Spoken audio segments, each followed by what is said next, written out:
Atos dos Apóstolos, capítulo 21. Paulo vai para Jerusalém. Nós nos despedimos deles e fomos embora, navegando diretamente para a ilha de Cós.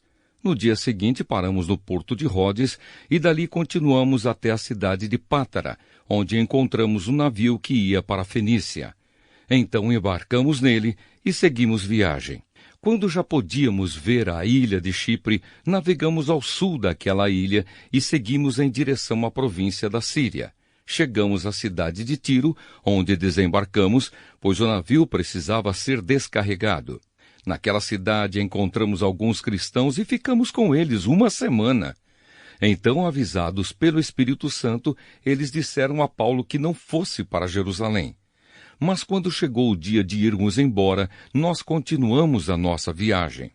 Aí aqueles irmãos com as esposas e filhos nos acompanharam até fora da cidade, e todos nós nos ajoelhamos ali na praia e oramos.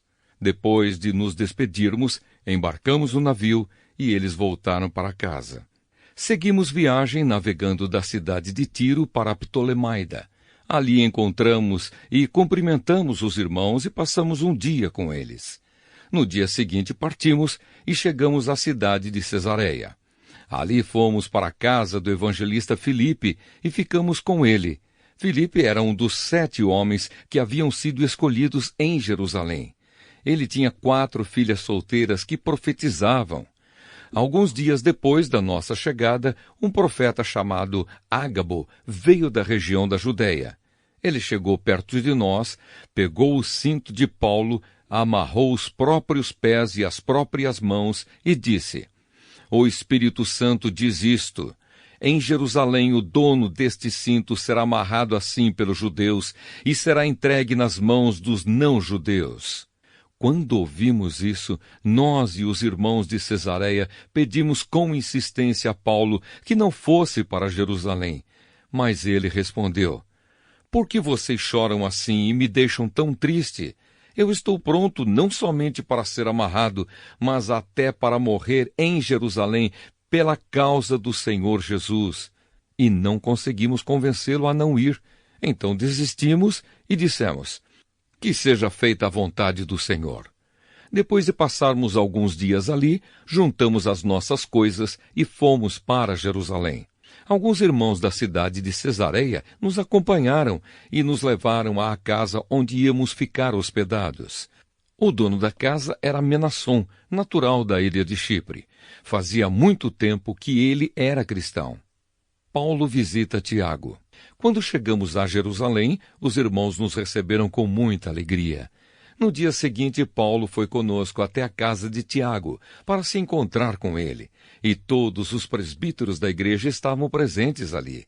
Então Paulo os cumprimentou e deu um relatório completo de tudo o que Deus tinha feito por meio dele entre os não-judeus. Depois de o ouvirem, todos eles deram graças a Deus e disseram a Paulo: "Veja bem, irmão, há milhares de judeus que se tornaram cristãos e todos eles são fiéis à lei de Moisés.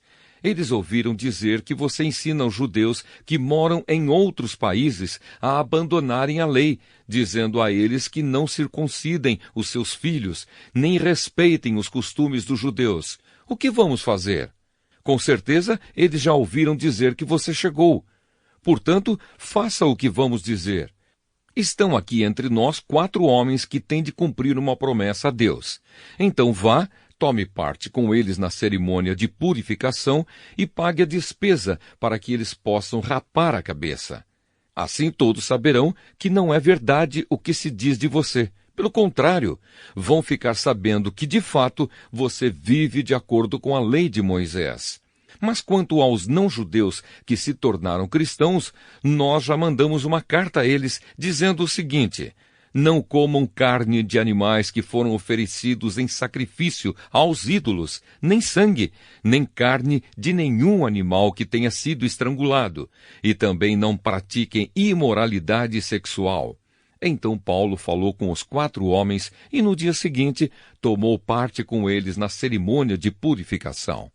Depois entrou na área do templo para avisar quando iam terminar os dias da purificação, isto é, a ocasião em que cada um dos 4 homens deveria oferecer o seu sacrifício.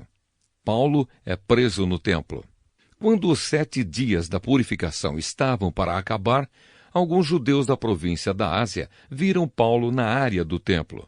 Então atiçaram a multidão, agarraram Paulo e começaram a gritar: Israelitas, nos ajudem! Este é o homem que vai pelo mundo inteiro falando a todas as pessoas e dizendo mentiras contra o povo de Israel, a lei de Moisés e este templo. E agora ele está trazendo não-judeus para dentro da área do templo, profanando assim este lugar santo. Eles disseram isso porque tinham visto Trófimo, que era de Éfeso, na cidade com Paulo, e pensavam que Paulo o havia levado para dentro da área do templo. A confusão se espalhou por toda a cidade e o povo veio correndo de todos os lados. Eles agarraram Paulo e o arrastaram para fora da área do templo e fecharam os portões. Quando a multidão já ia matar Paulo, o comandante das tropas romanas recebeu a notícia de que toda a cidade de Jerusalém estava em revolta. Então reuniu depressa alguns oficiais e soldados e correu para o meio do povo. Quando a multidão viu o comandante e os soldados, parou logo de bater em Paulo. Aí o comandante chegou perto de Paulo, prendeu-o e mandou amarrá-lo com 2 correntes. Depois perguntou: Quem é este homem? O que foi que ele fez? Mas na multidão, uns gritavam uma coisa, outros gritavam outra. A desordem era tão grande que o comandante não pôde descobrir o que havia acontecido. Então mandou que os soldados levassem Paulo para dentro da fortaleza.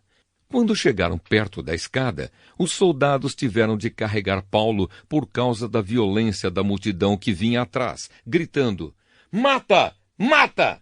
Paulo se defende. Quando iam levar Paulo para dentro da fortaleza, ele disse ao comandante: Me dê licença para falar uma coisa com o senhor. O comandante perguntou: Você sabe falar grego? Por acaso você é aquele egípcio que algum tempo atrás começou uma revolução e levou 4.000 terroristas armados para o deserto? Paulo respondeu: Eu sou judeu, nascido em Tarso, cidade muito importante da região da Cilícia. Por favor, me deixe falar com o povo. Então o comandante deixou. Paulo ficou de pé na escadaria e fez um sinal com a mão para o povo, pedindo silêncio. Quando todos ficaram calados, Paulo começou a falar em hebraico. Ele disse: